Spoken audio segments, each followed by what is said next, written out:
Hola a todos! Willkommen zu einer neuen Folge von Mathe Smarte Mission Uruguay ein Welt. Schön, dass ihr wieder dabei seid. Erinnert ihr euch noch an unsere Mindmap aus Folge 4? Wir sind das ja immer so angegangen, erstmal gibt es zu jedem Thema ein Brainstorming. Natürlich immer mit Stift und Zettel und Laptop, damit keine Frage, Aufgabe oder sowas verloren geht. Während ich euch also gleich von meiner Vision vom Alter in Uruguay erzähle, erscheinen immer mal wieder Schilder. Sowas hier. Die Befüllung der Mindmap während dieser Gespräche einfach visualisieren soll. Frei nach, das eine bedingt das andere, landen also Fragen, neue Themen, Infos, Rechercheaufgaben, Ressourcen inklusive zu entwickelnden und verbessernden Fähigkeiten auf unserer Mindmap. So, und nun also meine Wunschvorstellung vom Leben im Alter in Uruguay. Ich bin jung Vater geworden und ich musste schon früh funktionieren viel Verantwortung tragen. Als Rentner möchte ich gerne viel wollen und wenig müssen. Nicht dauernd planen, Termine einhalten. Ich möchte eher in den Tag hineinleben. Und ich glaube, dass die uruguayische Kultur das uns ermöglicht. Ich beschäftige mich hobbymäßig mit dem Bierbrauen. Auch das möchte ich gerne in Uruguay tun. Was die erste Frage aufwirft: Darf ich in Uruguay als Privatperson kleine Mengen Bier brauen? Wir werden es sehen und herausfinden. Ab auf die Mindmap. Ich trinke gerne mal ein gutes Bier.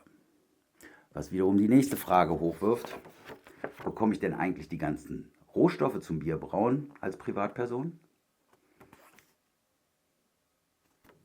Wir werden es herausfinden. Ab auf die Mindmap. Ich bin gern unter Menschen. Spaß hätte ich so an einer kleinen winzigen Kraftbierschenke, die dann so zweimal pro Woche geöffnet ist oder eben bis das Bier alle ist. Was die nächste Frage aufwirft: Brauche ich in Uruguay eine Schanklizenz?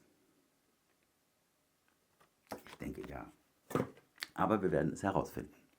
Und nein, ich möchte mein Bier nicht an eine Bar verkaufen. Ich bin ein geselliger Mensch. Ich halte gerne Schwätzchen und wünsche mir Feedback. Ich will das also selbst ausschenken. Das ist mir ein Anliegen. Ja, als nächstes liebe ich es zu fotografieren und zu filmen. Und ich drehe gelegentlich auch das eine oder andere Video für YouTube, wie ihr seht. Besonders begeistert mich das Filmen mit meinen Drohnen. Die Weite der Landschaft Uruguays bietet dafür wirklich einfach die perfekte Kulisse. Hier habe ich zwei Bilder von mir mal eingeblendet, damit ihr sehen könnt, was ich denn so mache. Ja, und dann kommen wir auf die nächste Frage: Wie sind denn die Rechtsgrundlagen für Drohnenpiloten in Uruguay? Wenn ich da mit dem Ding fliegen will, sollte ich das wissen. Also ab auf unsere Mindmap zum Recherchieren. Ja, und dann werkel ich sehr gerne. Was die nächste Frage aufwirft: Nehme ich mein Werkzeug mit oder verkaufe ich hier alles? Die Frage steht uns ja beim Container grundsätzlich noch offen. Mein Werkstoff ist Holz. Ich habe unsere Doppelgarage hier in Deutschland zur Holzwerkstatt umgebaut. Was kostet eigentlich gutes Werkzeug in Uruguay? Auch das werden wir herausfinden müssen.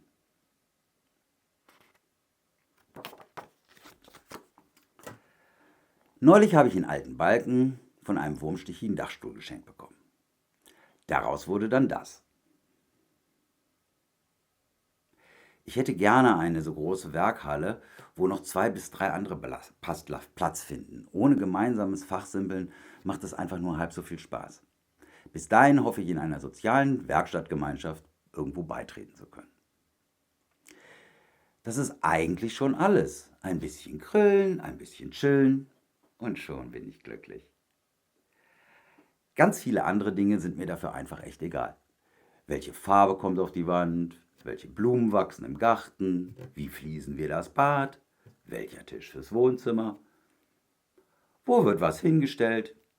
Das ist mir völlig egal. Diese und weitere spannenden Themen wird sich hoffentlich meine Frau annehmen. Natürlich gibt es für mich im Alter nichts Wichtigeres, als meine geliebte Frau glücklich zu machen. Jeden Tag. Das ist echt so schade, dass ihr nicht sehen könnt, wie viele Ausrufezeichen meine Frau hinter diesen Satz getippt hat. Okay, werden wir wieder ernst. Wahrscheinlich werde ich als Rentner Zeit einplanen müssen für die lange Aufgabenliste meiner Frau. Wie ist das denn bei euch?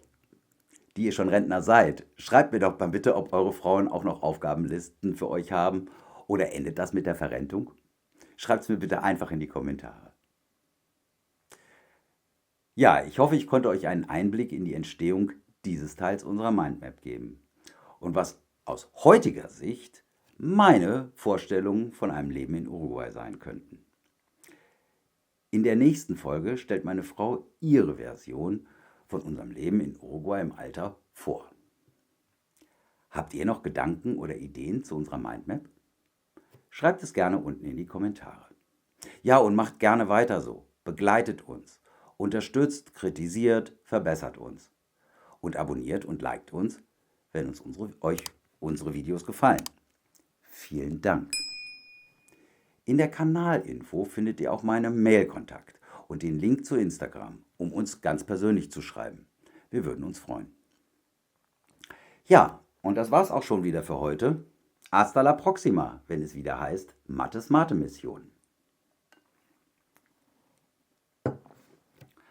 Larga vida y prosperidad. Tschüss.